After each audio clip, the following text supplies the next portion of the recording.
Buenos días, compañeros.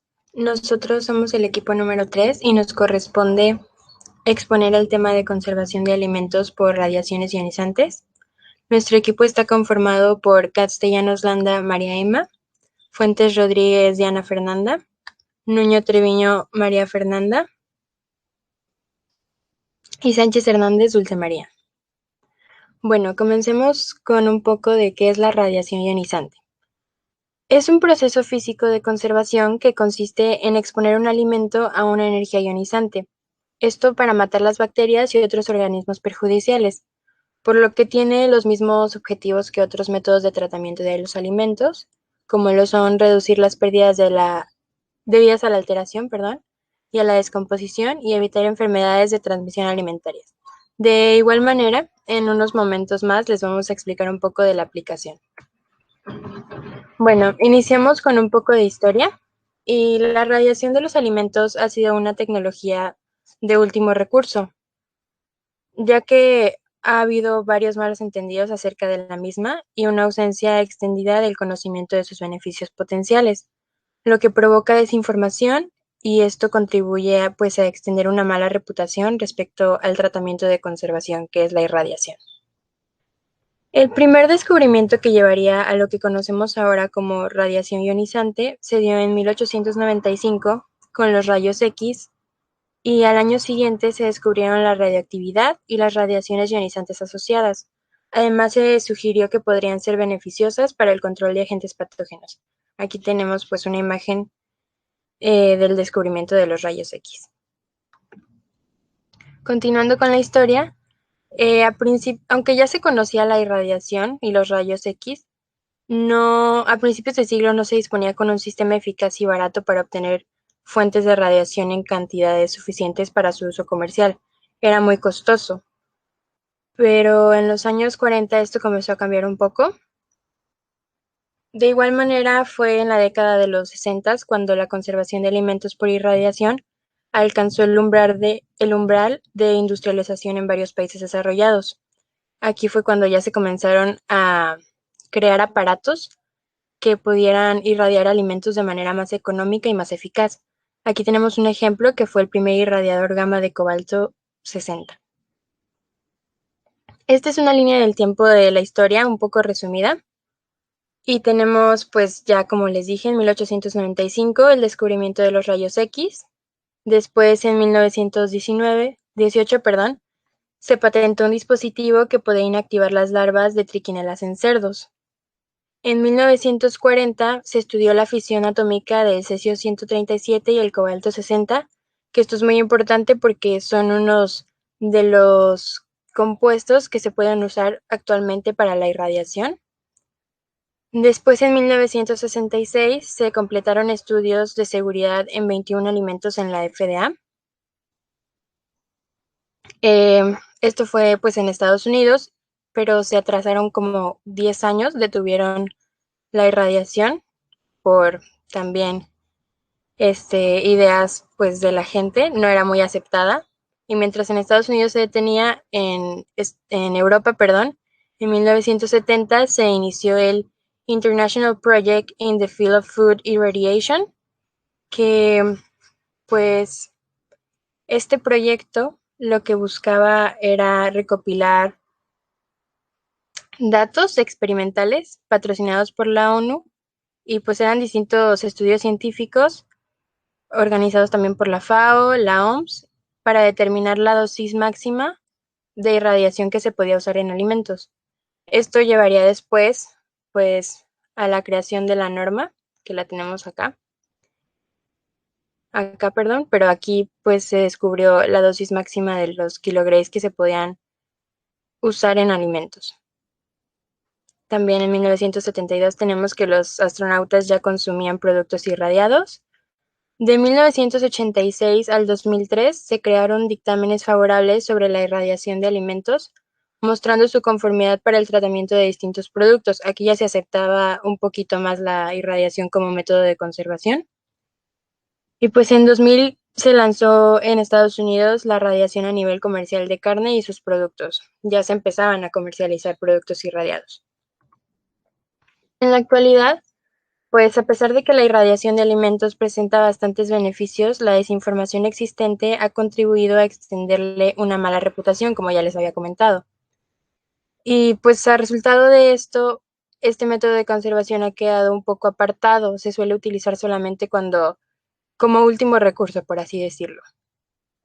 Y aunque es un proceso inocuo y ha sido aprobado en cerca de 50 países, algunos productores no quieren implementar su uso porque aún existe cierta desconfianza por parte del consumidor y pues temen que esto pueda afectar a sus ganancias. Continuando con los tipos, según la norma general del Códex para Alimentos Irradiados, se pueden utilizar 3 tipos de radiación ionizante.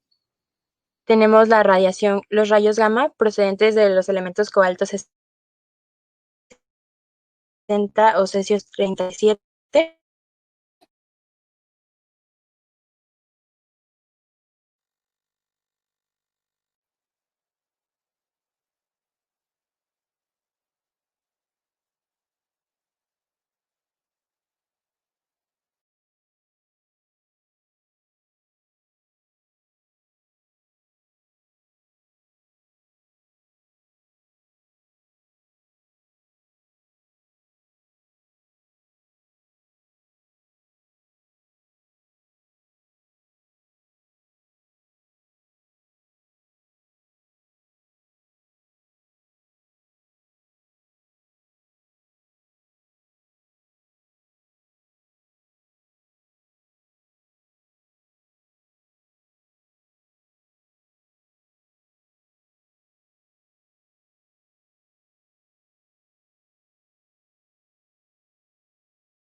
Yo les voy a presentar el tema de unidades.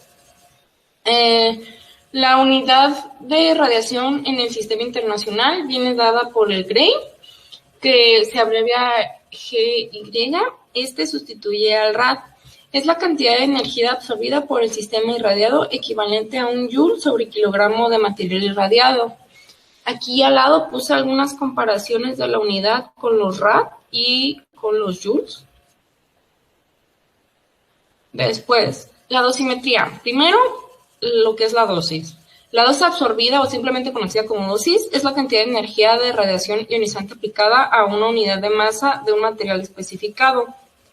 La unidad del sistema internacional corresponde a la dosis absorbida, es el Gray, en que un Gray equivale a la absorción de 1 joule sobre kilogramo.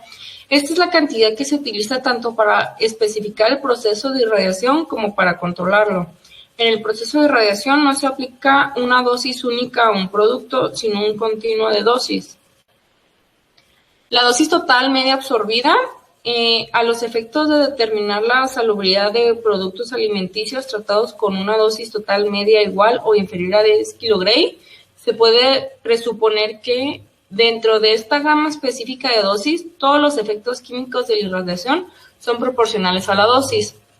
La dosis total media está dada por la siguiente fórmula, que es 1 sobre la masa total de la muestra tratada, que multiplica a la integral de la densidad local en el punto de que se trate, que multiplica la dosis local absorbida en el punto en cuestión, en el elemento en volumen infinitesimal de X, de Y o de Z, representando en la realidad por las fracciones de volumen.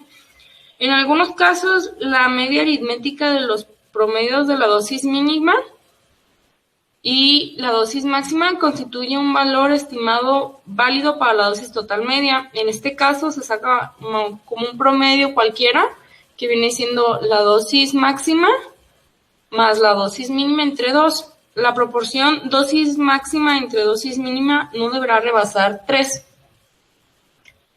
Los valores de la dosis efectiva y límite. Algunos tratamientos eficaces requieren una dosis absorbida mínima. En otros casos, una dosis absorbida demasiado alta puede producir efectos perjudiciales o deteriorar la calidad del producto. El diseño de la instalación y los parámetros operacionales deben tener en cuenta los valores correspondientes a la dosis mínima y la dosis máxima que requiere el proceso. En algunas aplicaciones de dosis bajas, la razón dosis máxima a mínima podrá ser superior a 3. Con respecto a la dosis máxima aceptable desde el punto de vista de la comestibilidad y debido a la distribución estadística de la dosis, una fracción de la masa del producto del 97.5% como mínimo deberá recibir una dosis absorbida inferior a 15 kg. Los sistemas de dosimetría. Un sistema de dosimetría se compone de dosímetros, instrumentos para medir la dosis absorbida, procedimientos y normas. Un dosímetro como tal es un dispositivo que da una respuesta reproducible y cuantificable a la irradiación y que puede utilizarse para medir la dosis absorbida en un sistema determinado. Hay diferentes sistemas de dosimetría con un grado creciente de incertidumbre. La dosimetría primaria se basa en calorímetros y cámaras de ionización que utilizan los laboratorios nacionales de normalización. Es el único sistema que no requiere calibración. La dosimetría de referencia, que debe ser calibrada con relación a una norma primaria y que puede utilizarse para calibrar otros dosímetros. La dosimetría de transferencia, que sirve de puente entre un laboratorio de calibración acreditado y una instalación de irradiación para determinar la trazabilidad de esa instalación. La mayoría de los sistemas de dosimetría de referencia, excepto los calorímetros, pueden emplearse como sistemas de dosimetría de transferencia. La dosimetría de rutina utiliza en la instalación de irradiación para el mapeo de dosis y el control de rutina. La calibración del sistema de dosimetría, pues más o menos igual que cualquier aparato nuevo se tiene que calibrar. Cada nuevo lote de dosímetros debe calibrarse con arreglo a las normas nacionales o internacionales, dependiendo de a dónde se quiera exportar o dónde quieras vender tu producto. Y debe elaborarse una curva de calibración específica con la dosis absorbida en función de la medición del dispositivo de medición específico que se utilice a esos efectos en la instalación. Los dosímetros también deben recalibrarse después de un periodo determinado. El mapeo de dosis se realiza colocando los dosímetros a lo largo de los productos, irradiando los productos en condiciones conocidas y efectuando la lectura de los valores de los dosímetros. Esto más o menos, a lo que yo entendí, es para ver si todos los dosímetros tienen la misma lectura y si la radiación es uniforme. La incertidumbre de la medición de dosis viene dada más o menos por el error humano, las condiciones de trabajo y el producto. Y tiene varios puntos que son diferencias en las condiciones de calibración y el uso de rutina, variaciones en las condiciones ambientales antes, durante y después de la irradiación, ubicación del dosímetro de rutina, variaciones en la exposición a la fuente de radiación, variaciones en el tiempo de irradiación, variación intrínseca entre distintos dosímetros, coeficiente entre el dosímetro de referencia utilizado de forma rutinaria y las dosis mínima y máxima, medición del espesor o el peso de cada uno de los dosímetros, variaciones en el equipo de lectura, variaciones en las condiciones ambientales durante la medición, incertidumbre en la dosis de los dosímetros de referencia durante la calibración y ajuste de los datos a una curva de calibración. El proceso en sí, la irradiación de alimentos, es un proceso muy parecido a la pasteurización. Sirve para preservar los alimentos. La irradiación utiliza la radiación ionizante a diferencia de la pasteurización que utiliza el calor. La irradiación consiste en exponer a los alimentos a los rayos gamma por un tiempo determinado. En este proceso se puede utilizar la radiación gamma del cobalto 60 o cesio 137, así como los rayos X o electrones. Para definir un proceso se necesita solo dos cosas en sí: el nivel mínimo y el nivel máximo de dosis. El nivel de dosis mínimo y el nivel de dosis máximo se fijan para dos cosas. Si no se llega a nivel mínimo de dosis, quiere decir que no se obtiene el beneficio deseado.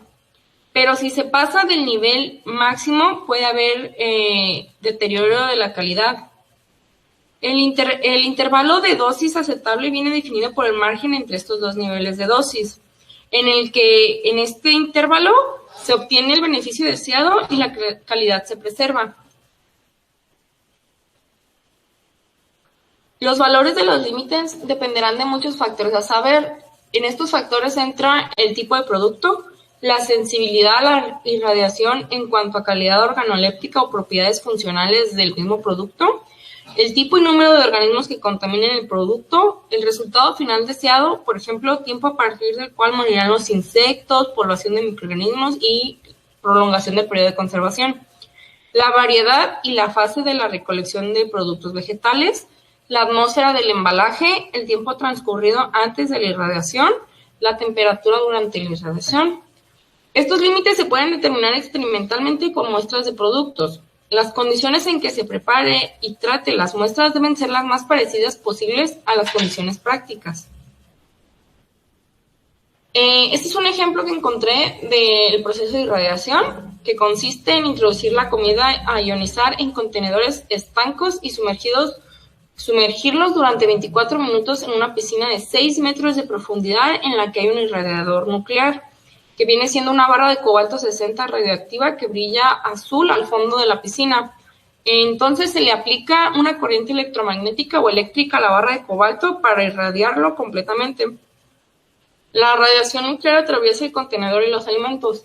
A lo que entendí, tiene que tener esa profundidad la piscina de 6 metros, porque si está a menos metros, hay una posibilidad de que los que estén manejando el proceso o cualquier persona que tenga contacto tenga posibilidades de morir o de sufrir alguna enfermedad por la misma radiación. Aquí les muestro un video de lo que es el proceso de radiación para que lo entiendan mejor.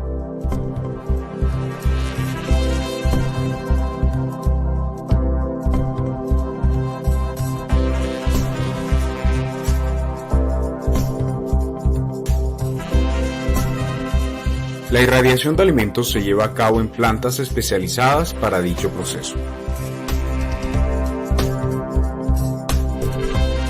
Comienza en la zona de carga en donde se ingresa el producto a irradiar.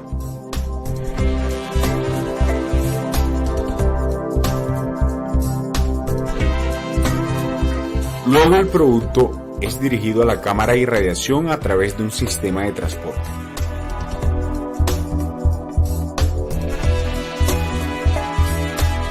En la sala de irradiación el producto es expuesto a dosis de radiación controlada no mayores a 10 kg. Las dosis de radiación son controladas por operarios especializados por medio de una consola de control.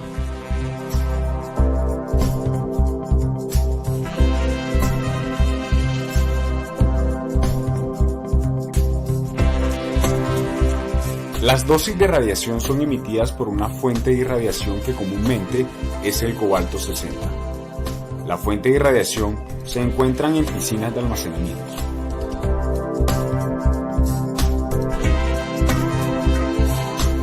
Luego que el producto ha sido irradiado o procesado, este es descargado y almacenado para su posterior distribución.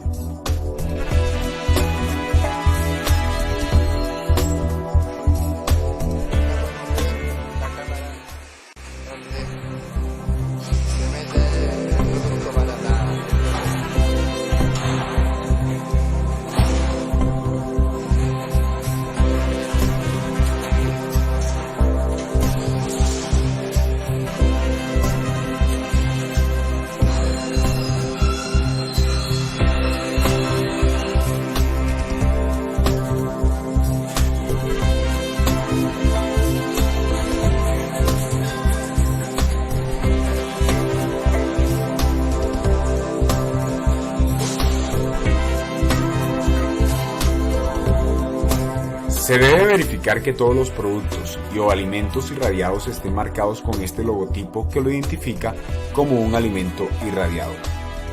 Estos son algunos ejemplos de alimentos que han sido expuestos a dosis de irradiación y otros que no han sido expuestos y los efectos que estos tienen.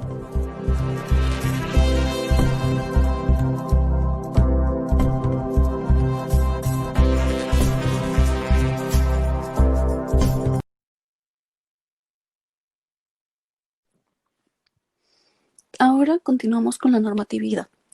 Se encuentran en existencia múltiples normas para alimentos irradiados, pero en esta ocasión comentaremos sobre 3 normas. La norma general para los alimentos irradiados Codex Stan 106-1983.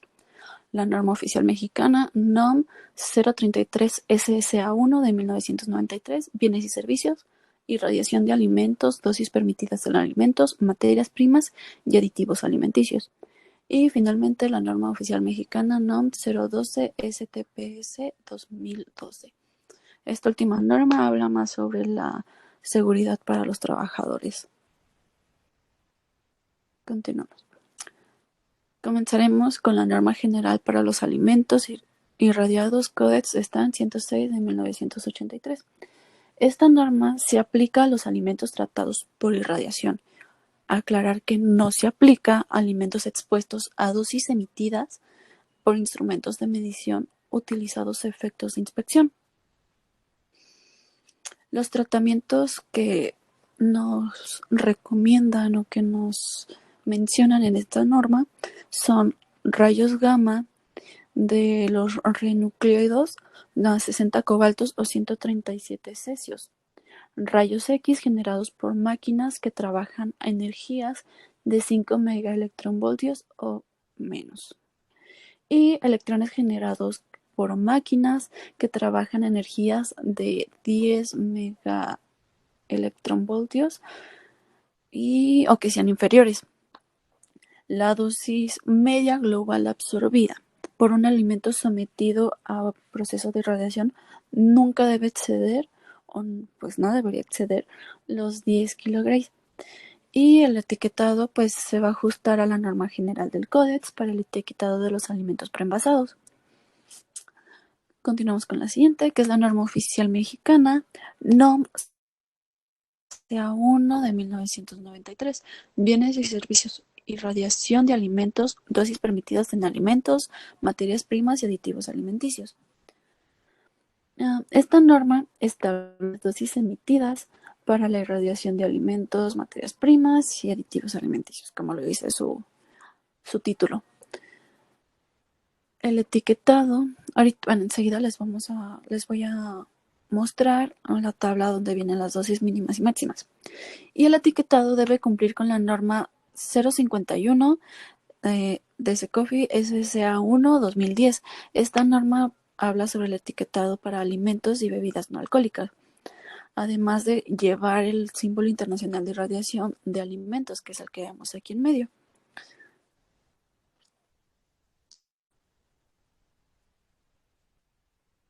Okay. Esta es una tabla donde se enlistan el tipo de producto y la dosis mínima y máxima que se permiten en los alimentos. Todas las unidades de esta lista son en kilogramos. Por ejemplo, bulbos, raíces y tubérculos, la mínima es de 0.05 kilogramos y la máxima de 0.2. Cereales de 0.15 kilogramos y 1 kilogramo. Y así toda la lista. Después hablaremos otro poquito sobre esta norma. La siguiente norma es la norma oficial mexicana NOM 012 STPS de 2012, que son condiciones de seguridad y de salud en los centros de trabajo donde se manejan fuentes de radiación ionizante. Esta norma establece las condiciones de seguridad y salud para prevenir riesgos a los trabajadores.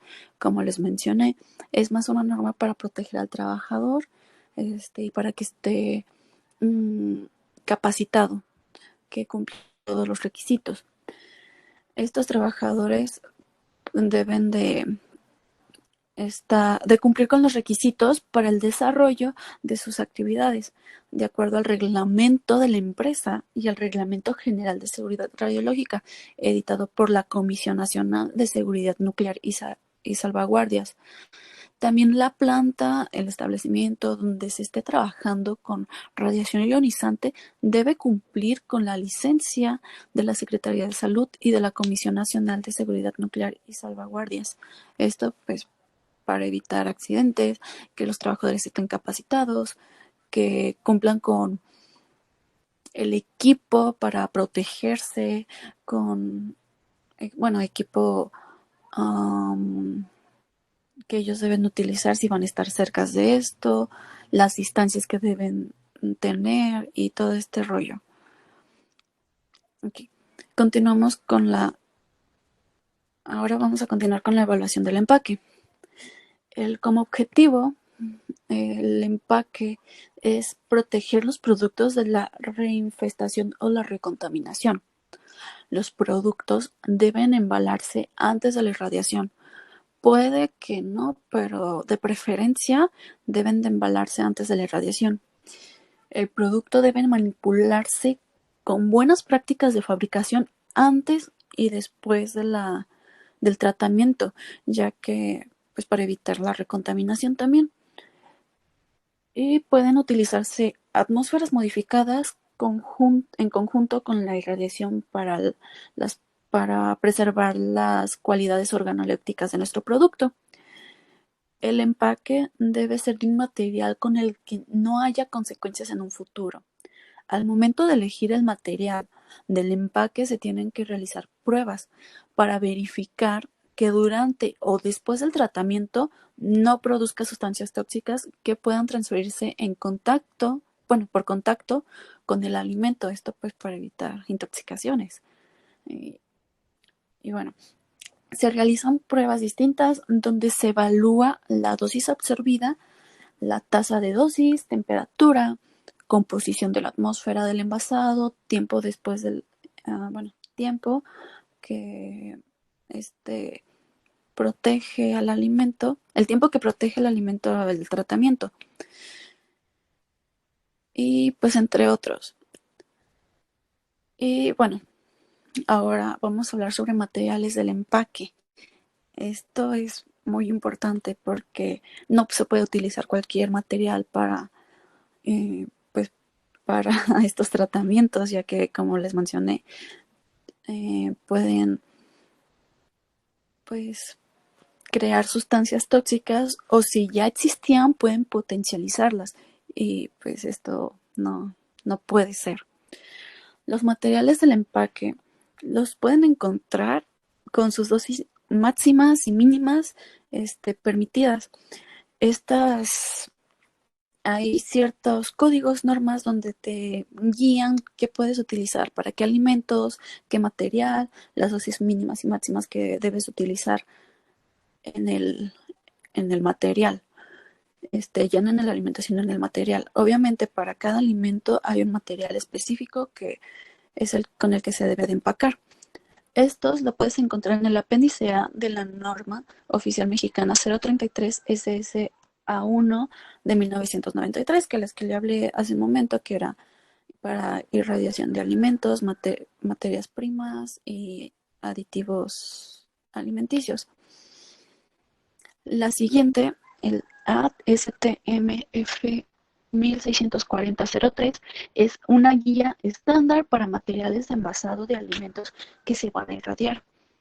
Y finalmente el código 21 CFR 179.45, que es para irradiación de la producción, de la elaboración y manipulación de alimentos, específicamente en la parte C, que es materiales de envasado para el uso durante la irradiación de alimentos preenvasados.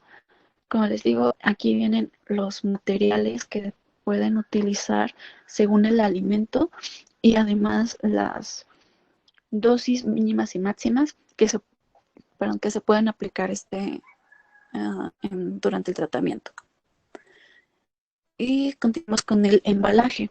Los artículos lo es a prueba de insectos. Esto para evitar recontaminación y pues una infección, ¿no? Si se necesita que el alimento que el empaque tenga aberturas de ventilación, como la lechuga que debe de tener ventanitas para que respire, pues deben cubrirse con una rejilla de un tamaño adecuado que impida la entrada de plagas. Las cajas pueden construirse de varios materiales, pero siempre y cuando impida la entrada de plagas y evite la oposición. Esto puede ser con láminas de perfil, con atado de malla y con flejes. Y continuamos, bueno, seguimos finalmente con el etiquetado. El etiquetado, además de cumplir con la información que las normas según el país se va a comercializar, debe de siempre llevar el símbolo internacional de radiación de alimentos.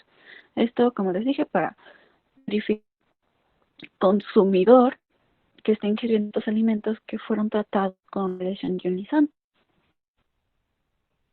Y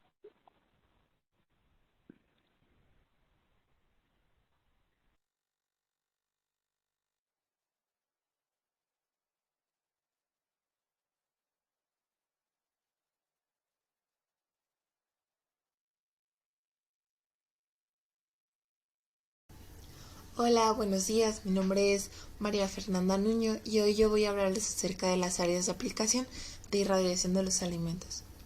Para comenzar, podemos decir que más de 40 países han autorizado la irradiación de 224 tipos de alimentos y productos agrícolas. De ellos, únicamente 32 países lo utilizan para la venta comercial de alimentos. Una de las ventajas que se tiene es que sustituye a los tratamientos químicos. Los requerimientos funcionales de los nitritos en productos cárnicos curados se reducen sustancialmente con la irradiación.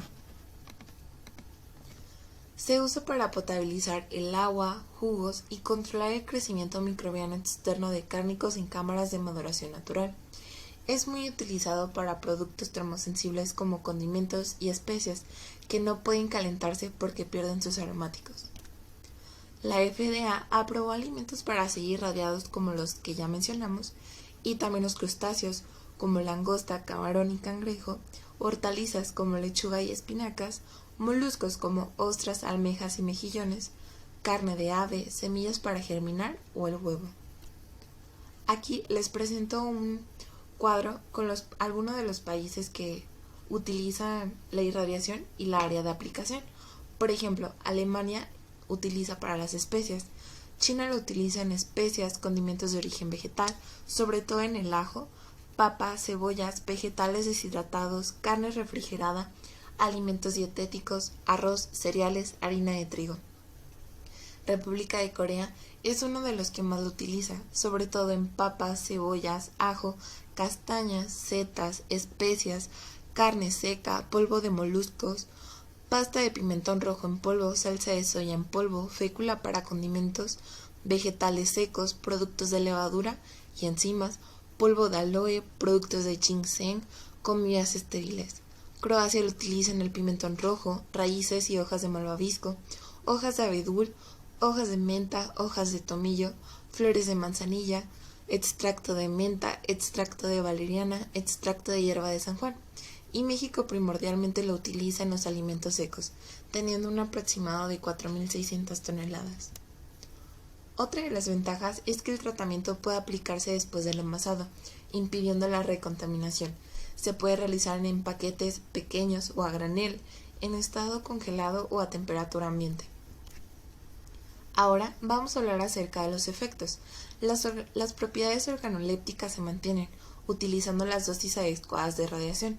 En cambio, si se utilizan dosis elevadas, el alimento puede modificar su sabor, color y textura. La irradiación afecta a los diferentes alimentos de distintas formas. Rompe las moléculas largas como la celulosa a hidratos de carbono cortos. La celulosa es el componente principal de las paredes celulares de las plantas. Por esta razón, algunas frutas y hortalizas se hacen blandas y pierden su textura característica cuando son irradiadas. Por ejemplo, puede ocurrir la aparición de un olor y o sabor típico de la radiación, debido al efecto de los radicales libres sobre los lípidos. Puede romper también proteínas y destruyen una parte de vitaminas, particularmente la A, B, C y E. Entre otros cambios organolépticos o físicos provocados por la irradiación, figuran la menor viscosidad de sopas y salsas cuyos componentes feculentos, como la papa o cereales, han sido irradiados. Puede que las legumbres se ablanden y acorta el tiempo de cocción. También aumenta el contenido de jugo de las uvas y acelera la desecación de las ciruelas. El aroma es más pronunciado justo después del procedimiento de radiación. disminuyendo e incluso desapareciendo durante el almacenamiento o después de cocinar el producto.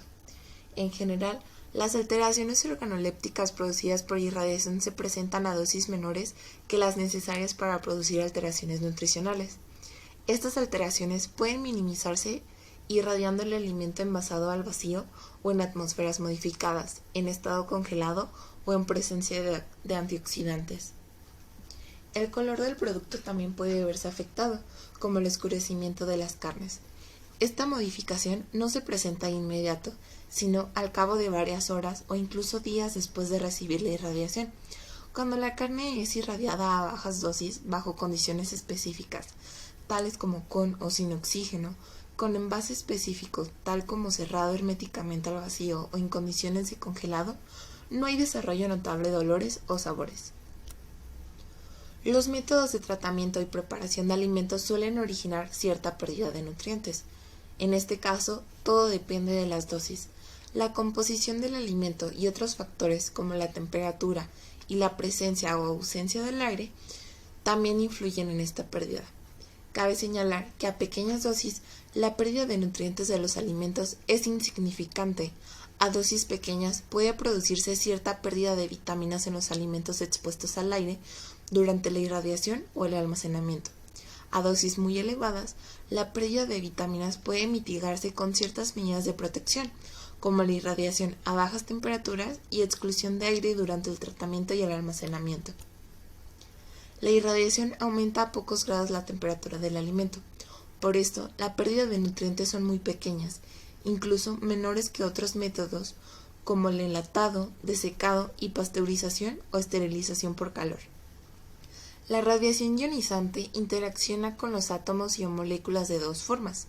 Una es la alteración del ADN y dos es que conduce a la formación de radicales libres. La irradiación puede destruir los microorganismos presentes, especialmente algunas bacterias gram negativas como la salmonela.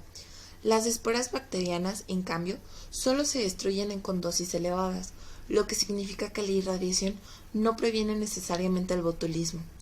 Una dosis de radiación dada destruye una proporción determinada de la población microbiana expuesta a ella, con independencia del número de microorganismos presentes. Y por supuesto, si la descomposición ya se ha iniciado, la radiación no puede hacer nada para invertir este proceso. La irradiación no debe de sustituir a una práctica higiénica correcta en la producción y el tratamiento de alimentos. Las temperaturas elevadas aumentan la sensibilidad de los organismos a la radiación. Algunos microorganismos se ven afectados por la radiación cuando el contenido de agua del alimento es elevado. Para concluir, los microorganismos patógenos que sobreviven al tratamiento con radiaciones, como los que no se destruyen por tratamiento térmico u otras medidas, pueden plantear un problema de salud pública, no porque la radiación les haya alterado en alguna forma, sino porque aún así están vivas. Esto sería todo por parte de nuestro equipo. Gracias.